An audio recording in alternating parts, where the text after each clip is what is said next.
Hi, good day. Good day, ma'am. Can you introduce yourself?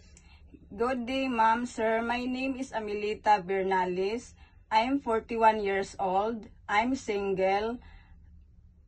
I live at Sitio Puro Pili, Almeria, Biliran.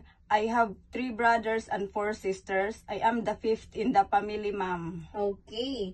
Do you have experience in working abroad before as domestic helper? Yes, ma'am.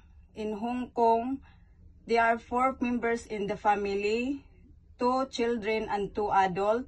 And in Malaysia, ma'am, for 2 years, ma'am, also, 1 elderly and 1 adult. Okay.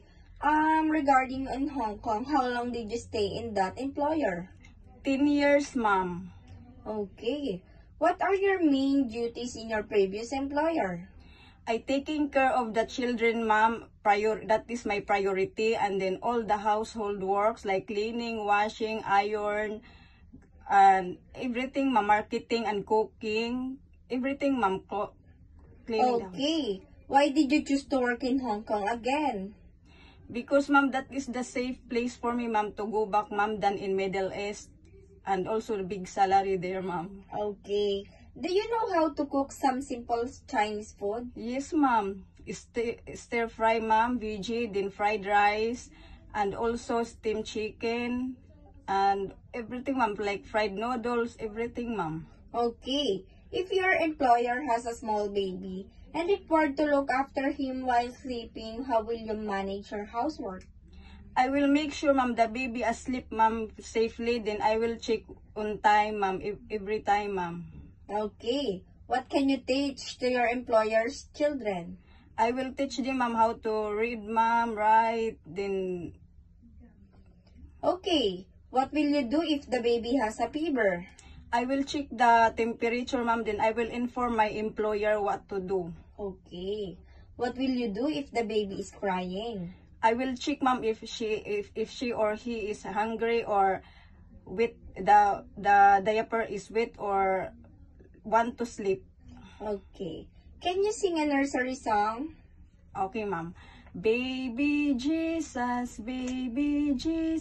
please don't cry. Please don't cry. Don't you know we love you? Don't you know we love you very much, very much? Okay, that's great. What do you expect from your work in Hong Kong?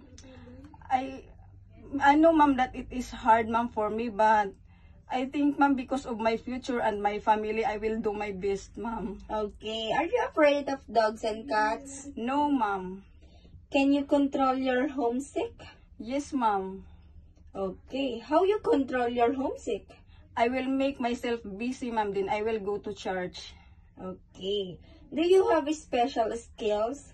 Yes, ma'am, like sewing, ma'am. Basic sewing only, mama. Okay. Then also biking, ma'am. Okay. What can you say about yourself, your attitude? I am patient, ma'am, hardworking, and obedient. Can you give a short message to your future employer so that they will hire you? Good day, ma'am, sir. If you give me a chance, sir, I will do my best. I promise for that. Then I will obey all your commands for me, and that's it, ma'am. Thank